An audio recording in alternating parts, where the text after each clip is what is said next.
Yo, what's good YouTube? Zamcro here, aka Scoop, back with the Pokemon Battle Federation, and we have our season number 9, week number 5 matchup, where we're facing off against Noodle and his Toronto Staraptors. And as you can see down below at the bottom, towards the bottom of the screen, he has a very scary squad with Clefable. He just dropped Tapu Bulu for Clefable, Salamence, Milotic, Skarmory, Amoonguss, Salazzle, Talonflame, Gligar, Machamp, Buffalo, and the Mega Manectric. So very scary squad. He's got some nice full turn action going on there with some powerful breakers such as Salamence and things like Life Orb, Salazzle, Buffalo even.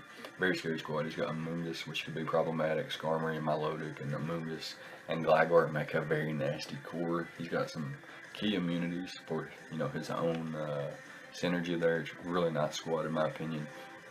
But we have a nice squad too, in my opinion. We've got Tapu Koko, Kieran Black, Mega Heracross, Nidoqueen, Feral Thorn, Swampert, Mesprit, Mismagius, Silvally, and Alamola in the Entei, where our Z-move users are Koko and Mismagius, and his Z-move users are Salamence and Talonflame. So yeah, very scary. I see down there it says Salamence and Talonflames. Just a minor typo, no big deal.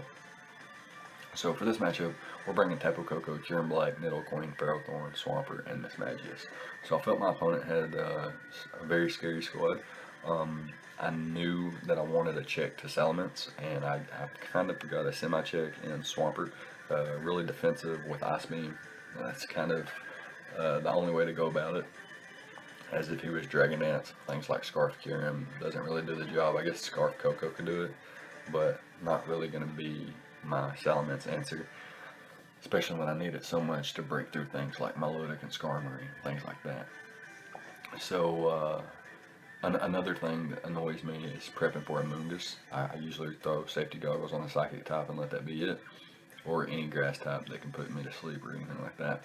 But this time we've got a lead Mismagius that can taunt things like Skarmory. It can taunt Amoonguss, prevent it from throwing off a Spore, and then use it as setup fodder with nasty play. My opponent doesn't have a Ghost Resist. He has an immunity in Buffalo, but I don't necessarily see Buffalo coming versus me. Despite seeing its insane damage output last week or a couple weeks ago or something like that. I do have Feral Thorn, which is a nice check to it. Max HP Feral Thorn with no defense investment. Takes less than half from an Adamant Choice Banded head charge, which is just insane, very insane to me. I did bring Feral Thorn for that reason, but it also does other things as well, so that's going to be nice. So, I guess we'll talk about his team a little bit more in depth. He has things like, well, first of all, let's talk about his hazard control. He has Stealth Rocks on 3 different mons and Spikes. So he's got Stealth Rock, Clefable, Gligar, or Skarmory, with Skarmory also having Spikes. And then he doesn't have any Rapid Spinners. So I knew that he's probably not going to bring Hazard Stack versus me, because if I bring it versus him, he's going to want to remove those to save things like Salamence and keep Skarmory sturdy in check, and Talonflame takes half from rocks. So he's definitely going to want to get rid of rocks, and I felt like he probably doesn't bring Hazard Stack versus me. Maybe Stealth Rocks, but not Spikes as well. And 4 Defoggers in Gligar, Salamence, Skarmory, and Talonflame. I don't see Talonflame ever being a Defogger. Clefable has Aromatherapy and Heal Bell, so nice cleric support there. Also gets Wish, which is really nice. Salamence also gets Wish, but it's less likely. But I guess it could still come as well. Be like a defensive Salamence with Intimidate, a nice check to Entei. But then again, he has Milotic, so I don't really see a reason for that. Anyways, he's got a lot of priority. He's got Bullet Punch Machamp, Fake Out Salazzle, Feint on Gligar and Skarmory, Gale Wings Talonflame, Quick Attack on Gligar, Mega Manectric, and Talonflame, and then Machamp, whether you believe it or not, it gets a Vacuum Wave, which is pretty cool, not gonna lie there. Anyways, that's about it for talking about his squad and their capabilities. I have Hillbell Mismagius, not necessarily a cleric, but I think I did actually run Hillbell in this match. We have Stealth Rocks on 4 different mons: Ferrothorn, Mesprit, Nidoqueen, and Swampert. Obviously not bringing all of them. And we have Toxic Spikes on Nidoqueen and Spikes on Ferrothorn. So we've got nice hazard stack of our own. So I definitely don't see him bringing it, as he would have to defog definitely. We don't have any Rapid Spinners either though. So we've got Defog Silvally and Defog Tapu Koko. kind of a handicap, but not too bad. And we've got a wish pass into Alamomola. Our priority consists of Aquajet, Alamomola, Extreme Speed, Entei, Feint, Heracross, Mega Heracross that is, Quick Attack from Tapu Koko, Shadow Sneak, and Sucker Punch on Miss Magius, Sucker Punch on Nidoqueen, and believe it or not, Vacuum Wave on Mega Heracross. So yeah, pretty cool matchup here. Definitely got to watch out for his speed tiers. Almost didn't want to bring Tapu Koko because of how much work Mega Manectric could put in with the electric terrain and its speed tier. But I do have Nidoqueen, I do have Ferrothorn, I do have Swampert, so he may be less inclined to bring that mon specifically. But yeah, let's go ahead and talk about our squad a little bit more in depth. So we've got Tapu Koko with the Shuka Berry. This is so that we can break through Gligar pretty comfortably. Hidden Power Ice should be a 2-hit KO. We are max HP with enough speed, I believe, to outpace, I want to say Talonflame. We have a Timid Nature with enough speed to outpace Talonflame, max HP, and a little bit of special attack investment to where Thunderbolt always 2-hit KOs, things like Milotic, Skarmory, Salazzle, Oko's Talonflame.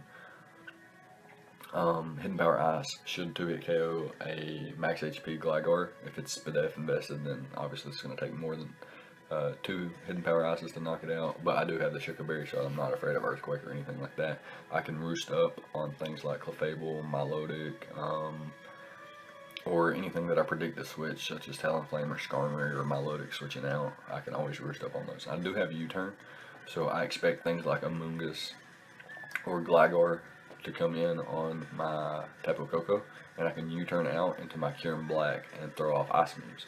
If you look at his squad, his only resistance to Ice Beam is Salazzle, which doesn't really count because it's frail, and Milotic, which gets bought by Fusion Bolt, especially in the electric terrain. So I have electric terrain with Life Orb, Fusion Bolt, Ice Beam, and then again, Kyurem Black is so good at this Roost, substitute and Roost. It's phenomenal.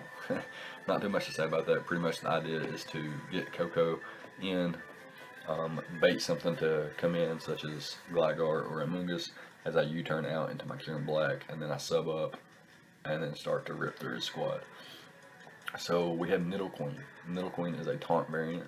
We don't want Amoonguss putting us to sleep or anything like that. We don't want Skarmory getting up Stealth Rocks or anything like that. We don't want Cosmic Power or Calm Mind or whatever it may be on Clefable to get out of hand, so we can always hard switch in and taunt immediately. If he is Calm Mind, we do have Poison Jab. We are a mixed variant though. We do have Earth Power as well to hit things like Mega Manectric and Salazzle pretty hard. And we've got Thunderbolt. And in the terrain, Thunderbolt will drop things like Skarmory. It will 2-hit KO a Milotic that doesn't have any SPDF investment and things like that. It's really nice. It also drops Talonflame in the terrain. So it's really nice. We have enough speed, I believe, to outpace a, what is it? No speed. I'm not really sure what my speed investment is. I have 88 speed EVs though, max HP and very SPDF, so that I can take on Mega Manectric and Salazzle to the best of my abilities. And I'm not 2-hit KO'd by a uninvested Milotic's Scald, which is really nice. Next up we have Ferrothorn, which is a Leech Seed variant with Stealth Rock, Knockoff, and Thunder Wave. Thunder Wave is there to catch things like Talonflame upon switch in, things like Salazzle upon switch in, and then I can switch accordingly. Leech Seed is nice versus Milotic, Skarmory, Gligar even. Like as long as things like Skarmory and Gligar don't have taunt, that is. And then Knockoff gets rid of items such as a Flame Orb on Milotic, Leftovers, Rocky Helmet, whatever it may be on Skarmory, potential Assault Vest on Amoonguss, things like that. So it's really nice. Eviolite on Gligar, which is also really nice to get rid of. So all kinds of things like that. Next up we have Swampert. It's more of a, okay, so actually Ferrothorn is very SPDF invested. It's actually Careful, max SPDF, max HP. And then we've got max defense, max HP Swampert. It's kind of standard, simple spreads. One's SPDF, one's FizzDef, whatever. We've got Scald, Ice Beam, Toxic, and Protect on Swampert. The idea is to Toxic Milotic Everything else doesn't really matter. I just click Scald or Ice Beam versus them, and you just protect to get leftovers back. So things like Manectric, if it reveals hidden power grass or something like that on my protect, then I can switch into Ferrothorn, bait the overheat or flamethrower, switch back into my Swampert, see what kind of coverage he's got, so on and so forth. If he's hidden power grass, he's not hidden power ice, meaning Nidoqueen can wall it, so on and so forth. But that's the general idea behind Swampert there as well. And Ice Beam hits Amoonguss harder than Earthquake does. So that was nice there. Anyways, last but not least, we have Blair, or Mismagius, with the Ghostium Z. We have a Timid Nature, enough speed to outpace, I believe, Salamence. And then we have Taunt for things like Skarmory, Amoonguss. It also prevents Salamence from ever setting up a Dragonance. It prevents Clefable from setting up Calm Minds or Cosmic Powers or setting up Stealth Rocks or Wish Protecting or Softball and all that good stuff. And we have Heal Bell, in case he is able to put something to sleep, or he's able to paralyze us with something such as Discharge from Mega Manectric, or Thunder Wave from Clefable, or if he's just like a Toxic, or he burns my Kyurem Black as I switch in on a Milotic, then I can always Heal Bell that off later. And then we have Nasty Plot. So, like I mentioned, his only ghost resistance is an immunity in Buffalo, and I really don't expect it to come, and even if it does, I have really good ways to respond to that.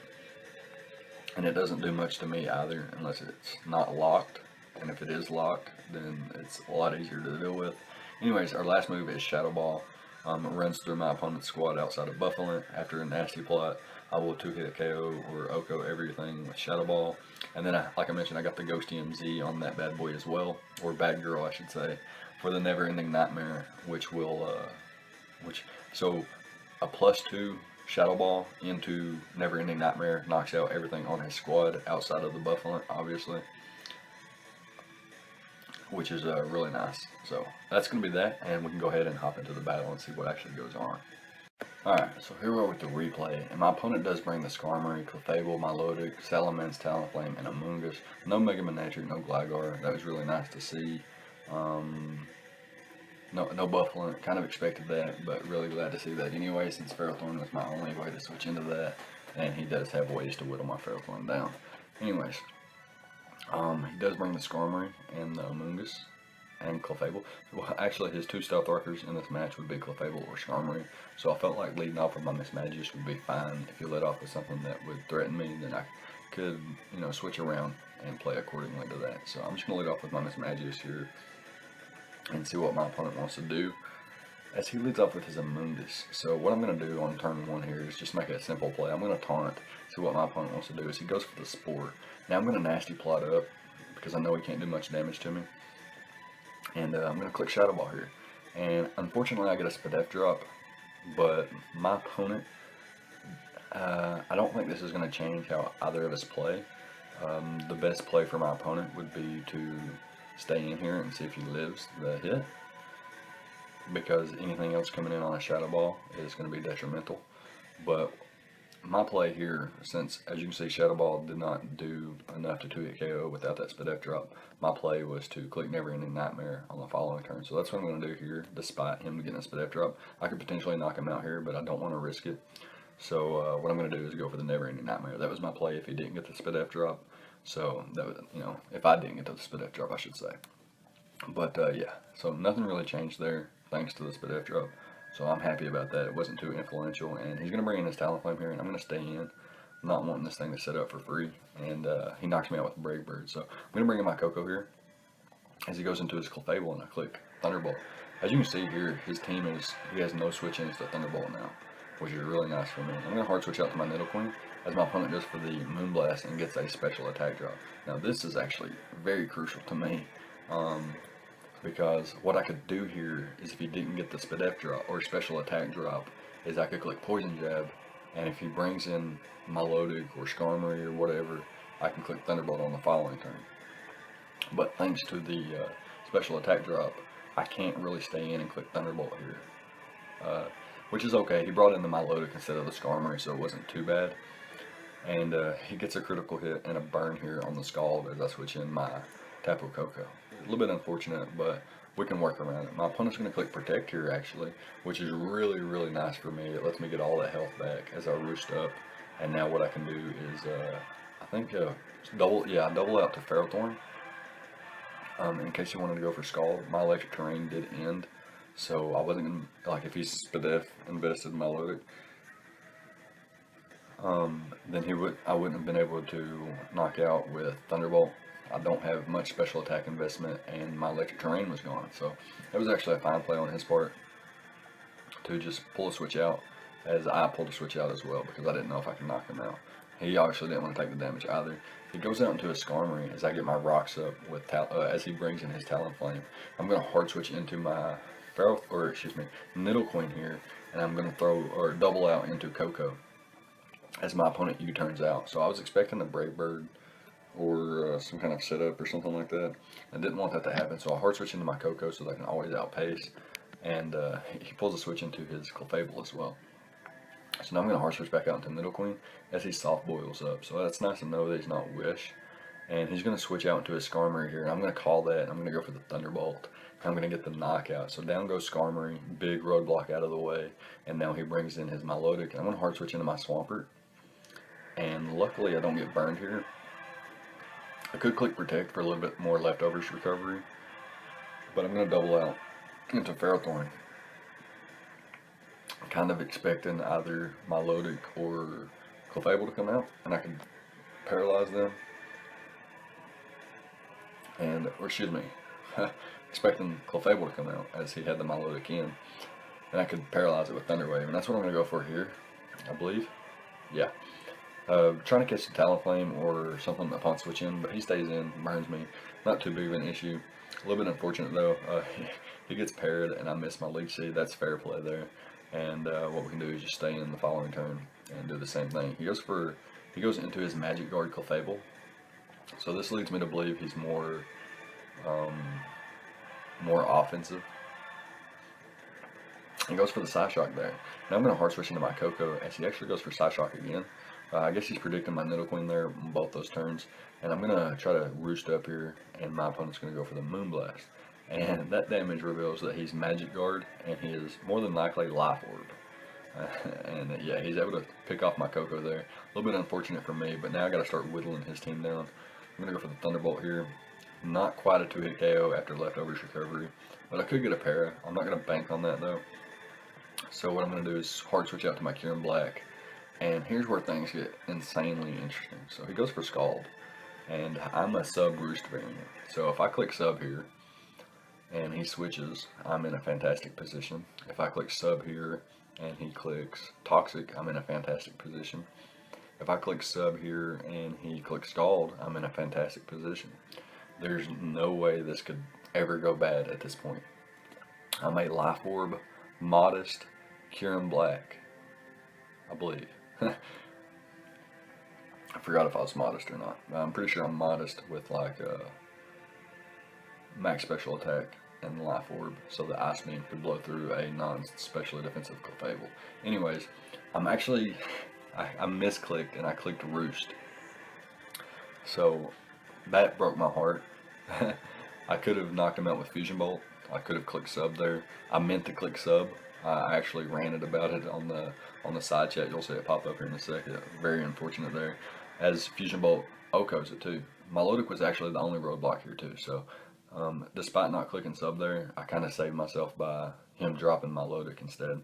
He goes for the Draco Meteor as I bring it, to revenge kill my Kyurem Black. I stayed in. I didn't want to risk him Dragon Dancing or anything like that, or being Scarf or any weird shenanigans. So going to my Swampert here, and this game just become a lot harder, and he actually makes a huge prediction there. I live on 1%, and I'm able to click Poison Jab here and put Clefable in range of any one move from the rest of my squad. Fortunately, I guess it doesn't really matter, as he was in range of Swampert anyway. Swampert would have clicked Scald there, knocked out Clefable. First of all, Clefable would have knocked out Nidoqueen had he not been paralyzed. I assume he was attacking. But if he didn't attack and he like soft boiled again, then I would just get more Poison Jab damage on him, and he would be in more risk of being paired anyway. So I don't think that necessarily changed anything. The only difference is that he has to bring in Talonflame, and he takes a little bit of extra Brave Bird recoil than he would have. He took that extra 8% there. And now I'm bringing my Swampert, and I'm going to click Scald here because I can't afford him, roosting up on my protector, Sword Dancing up on my protector, or anything. And now I'm at a point where I can potentially win. So first of all, my play is to click Protect here. He's revealed Draco, so I don't think he's Dragon Dance. And he goes for the Dragon Pulse, so that was scary. He reveals Dragon Pulse, so he could go for Dragon Pulse here, but he actually clicks the Draco Meteor, and this is going to put myself in a position where the win should guarantee be mine now, unless he gets a critical hit. So yeah, I'm going to bring in my Ferrothorn here, and he's going to reveal Roost, or actually he reveals Flamethrower first, as I paralyze him so that my Swampert can potentially outpace him. And yeah, he's able to roost up here on my Ferrothorn. I get rid of his Life Orb as well, so at -1 special attack, and without his Life Orb, he should not be able to knock me out. I'm going to click the Ice Beam here, as Draco Meteor does not crit me, and we're able to pick up a nice 1-0 win here. A little bit unfortunate. I felt like I could have won 4-0, which would have been great for my differential, but a win is a win nonetheless. Very good game to noodle.